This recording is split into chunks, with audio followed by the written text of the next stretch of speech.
बढ़ते हुए बात कांग्रेस की करते हैं। दरअसल लोकसभा चुनाव में दावेदारों को लेकर कांग्रेस का मंथन चल रहा है। लोकसभा चुनाव को लेकर चल रही बैठक में पीसीसी चीफ गोविंद सिंह डोटासरा, प्रदेश प्रभारी रंधावा पहुंचे हुए हैं।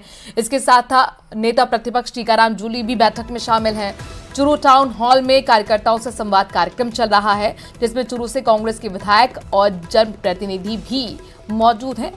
तस्वीरें आपको बैठक की दिखा रहे हैं, जहां पर तमाम कांग्रेस के बड़े नेता आपको तस्वीरों में देख रहे हैं, जहां पर डोटासरा हो या फिर आपको बता दें कि नेता प्रतिपक्ष जूली हो, रंधावा हो, तमाम कार्यकर्ताओं से लोकसभा चुनाव को लेकर फीडबैक लिया जा रहा है।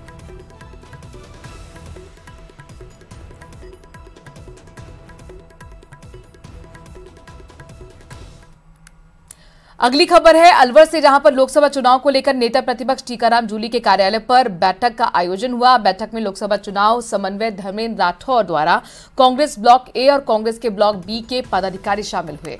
इस दौरान कांग्रेस के नेता धर्मेंद्र राठौर ने बीजेपी पर निशाना साधा। कहा बीजेपी की मौजूदा राज्य सरकार को पर्ची की सरकार उन्होंने बताया है। दरअसल वो कह रहे हैं कि जो पर्ची से आदेश मिलता है उसी को लेकर यहां पर सरकार बनाई जाती है। वहीं महंगाई और बेरोजगारी पर भी सरकार का कोई ध्यान नहीं। करणपुर में जिस तरह कांग्रेस प्रत्याशी की जीत हुई है, इससे साफ है कि जनता अब समझ चुकी है कि किस तरह से अहंकार वश सरकार का गठन हुआ है।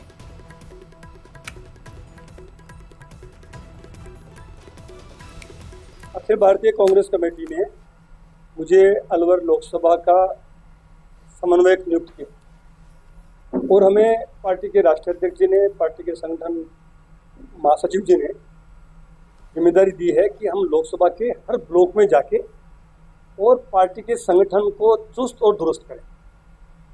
जो संगठन का पदाधिकारी एक्टिव नहीं है उसको एक्टिव करें। कुछ पदाधिकारी बनने से जो रह गए हैं उनको हम संगठन से जोड़ें। इसी बात को लेके मैं पूरे अलवर लोकसभा की जो 8 विधानसभा क्षेत्र हैं उनमें अभी ये अलवर ग्रामीण का जो उमरैन ब्लॉक है उसके कार्यकर्ताओं से बैठक की है। ये 12वां ब्लॉक हमने मतलब एक तरह से 6 विधानसभा क्षेत्र आज कंप्लीट कर लिए। कल हमारा पूरे दिन में 4 मीटिंग हो जाएंगी, जिसमें 8 विधानसभा और 16 ब्लॉक कंप्लीट हो जाएंगे। और वही देखिए, कांग्रेस के प्रदेश अध्यक्ष डोटासरा ने भी बीजेपी को पर्ची वाली सरकार बताया है। बीजेपी पर निशाना साधते हुए नजर आए हैं, कहने जिस पर बीजेपी ने आपको बता दें कि पलटवार भी किया है। डोटासरा के बयान पर जवाब देते हुए प्रवक्ता लक्ष्मीकांत भारद्वाज ने कहा, खुद को किसान पुत्र कहने वाले डोटासरा की सोच सामंतवादी है।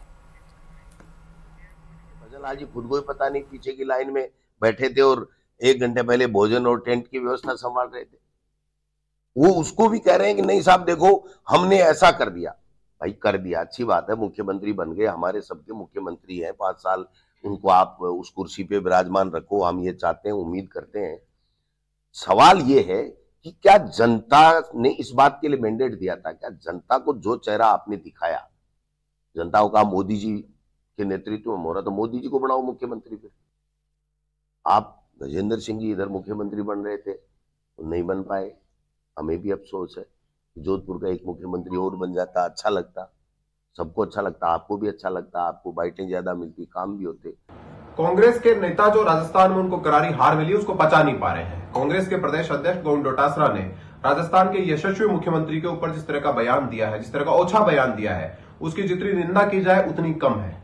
एक तरफ अपने आप को किसान का पुत्र कहते हैं, दूसरी तरफ सामंतवादी सोच को दर्शाते हैं। एक गरीब किसान के घर में पैदा हुआ व्यक्ति जिसने अपनी मेहनत से राजस्थान की शीर्ष स्थान पर पहुंचने में कामयाबी हासिल की, जिसको भारतीय जनता पार्टी ने मुख्यमंत्री बनाया, उसके बारे में भी इस तरह की बातें करना, सामंतवादी बातें करना, यह बताता है कि कांग्रेस पार्टी की रस्सी जल गई लेकिन उसका बल नहीं गया है। राजस्थान में इसी अहंकारी सोच के कारण गोविंद डोटासरा, अशोक गहलोत और जो कांग्रेस के प्रभारी हैं, उनकी इसी अहंकारी सोच के कारण कांग्रेस की दुर्दशा राजस्थान में हुई है। और आज राजस्थान के यशस्वी मुख्यमंत्री जो कि आज राजस्थान को पटरी पर लाने की कोशिश कर रहे हैं, जो बदहाल हाल में कांग्रेस पार्टी छोड़कर गए थे, आज जो भजनलाल शर्मा जी जिस तरह मेहनत करके राजस्थान में गरीब को उसका हक दिलाने के लिए और राजस्थान में कानून व्यवस्था को स्थापित करने के लिए इस तरह प्रयास कर रहे हैं, और बावजूद इसके कांग्रेस के नेता इस तरह की ओछी बयानबाजी कर रहे हैं, इसकी जितनी निंदा की जाए उतनी कम है।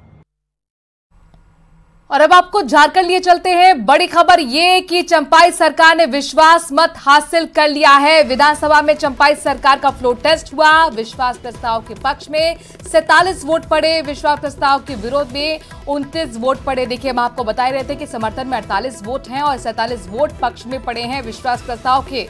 तो फ्लोर टेस्ट में पास हो गई है चंपाई सरकार, नई नवेली सरकार। चंपाई सरकार के लिए आज अग्नि परीक्षा का दिन था। झारखंड से बड़ी खबर यह है कि चंपाई सरकार ने विश्वास मत हासिल कर लिया है। फ्लोर टेस्ट में पास हो गई है चंपाई सरकार। विधानसभा में चंपाई सरकार का फ्लोर टेस्ट था। विश्वास प्रस्ताव के पक्ष में देखिए कितने वोट पड़े, 47 वोट पड़े हैं विश्वास प्रस्ताव के पक्ष में और विश्वास प्रस्ताव के विरोध में 29 वोट पड़े हैं। यानी कि फ्लोर टेस्ट में पास हो चुकी है चंपाई सरकार। आज बड़ा दिन था चंपाई सरकार के लिए, अग्नि परीक्षा का दिन इसे कहा जा रहा था, चूंकि आज फ्लोर टेस्ट था और प्रस्ताव पेश हुआ। कुछ देर पहले वोटिंग हुई और अब चंपाई सरकार ने विश्वास मत हासिल कर लिया है। इस वक्त की बड़ी खबर यह कि विश्वास प्रस्ताव के पक्ष में 47 वोट पड़े हैं जबकि विरोध में 29 वोट पड़े हैं। ये बहुत बड़ी राहत की खबर चंपाई सरकार के लिए है। इससे पहले आपने देखा कि हेमंत सोरेन ने वहां संबोधित भी किया विधानसभा को और उन्होंने आदिवासी कार्ड खेला था। हालांकि उन्होंने ये भी कहा कि मैं आंसू नहीं बहाऊंगा। ये तमाम बड़ी बातें अपने दर्शकों को हम बता चुके हैं और अब बड़ी खबर ये कि चंपाई सरकार ने विश्वास मत हासिल कर लिया। वोटिंग हुई थी और अब 47 वोट विश्वास प्रस्ताव के पक्ष में पड़े हैं, यह जानकारी मिल रही है। इसके साथ साथ विश्वास प्रस्ताव के विरोध में 29 वोट पड़े हैं। तो अग्नि परीक्षा में आखिरकार पास हो गई है नई नवेली चंपाई सरकार। 47 वोट विश्वास प्रस्ताव के पक्ष में पड़े। सुनते हैं।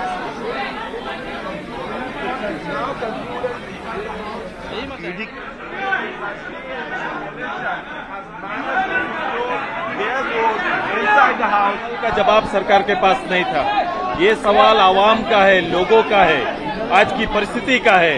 करप्शन के जो चार्जेज हैं उसके ऊपर सरकार मौन रही।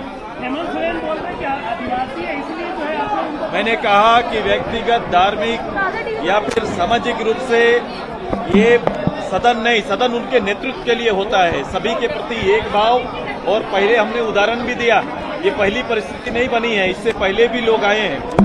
आप संविधान के दायरे में हम सभी काम कर रहे हैं और संविधान के द्वारा गठित एजेंसियों का आदर होना चाहिए, सम्मान होना चाहिए और उन्हें निष्पक्ष जांच करने का अधिकार है। ईडी की गिरफ्तारी किस तरीके से देखते हैं हेमंत सोरेन? मैं पहला दिन से बोल रहा हूं कि मैंने कहा कि संवैधानिक पदों में रहने वाले लोगों को अपने ही संवैधानिक विधि से बनाए गए एजेंसियों का सम्मान करना चाहिए। तो ईडी को लेकर जमकर बसते थे हेमंत सोरेन, आपने सुना था। तमाम यहां पर सरकार के विधायकों का यही कहना है कि बदले की भावना के साथ कार्रवाई हो रही है, लेकिन विपक्ष को आपने सुना प्रतिक्रिया लगातार जारी है। विपक्ष के विधायक साफ तौर पर कह रहे हैं कि ईडी एक स्वतंत्र संस्था है और ऐसे में उसकी कार्रवाई का सम्मान किया जाना चाहिए। इस वक्त की बहुत बड़ी खबर झारखंड से है। चंपाई सरकार ने विश्वास मत हासिल कर लिया है। इससे पहले फ्लोर टेस्ट में वोटिंग हुई थी और अब खबर यह है कि विश्वास मत हासिल कर लिया है चंपाई सरकार ने। विश्वास मत के पक्ष में 47 वोट मिले हैं चंपाई सरकार को, जबकि विरोध में 29 वोट पड़े हैं। एक बार फिर राजस्थान की खबरों का रुख करते देखिए, प्रदेश में बारिश का दौर लगातार चल रहा है। हालांकि आज से ज्यादातर भागों में कमी आने की बात कही जा रही है, यानी कि बारिश में कमी आ सकती है, लेकिन कोटा संभाग में बादल अभी भी छाए हुए हैं और संभावना है कि यहां पर बारिश भी हो। अन्य हिस्सों में मौसम शुष्क रहने की बात कही जा रही है। मौसम विभाग के निदेशक राधेश्याम शर्मा ने बताया कि न्यूनतम तापमान में अगले 2 से 3 दिनों तक 2 से 4 डिग्री गिरावट होने की संभावना है। तो उत्तरी भागों में कहीं ना कहीं घना कोहरा हो सकता है। 24 जो पिछले घंटे बीते हैं उसमें राज्य के कुछ भागों में गर्जन हुआ और हल्के मध्यम वर्ष की मध्य की बारिश भी हुई। पश्चिमी विक्षोभ के प्रभाव से पिछले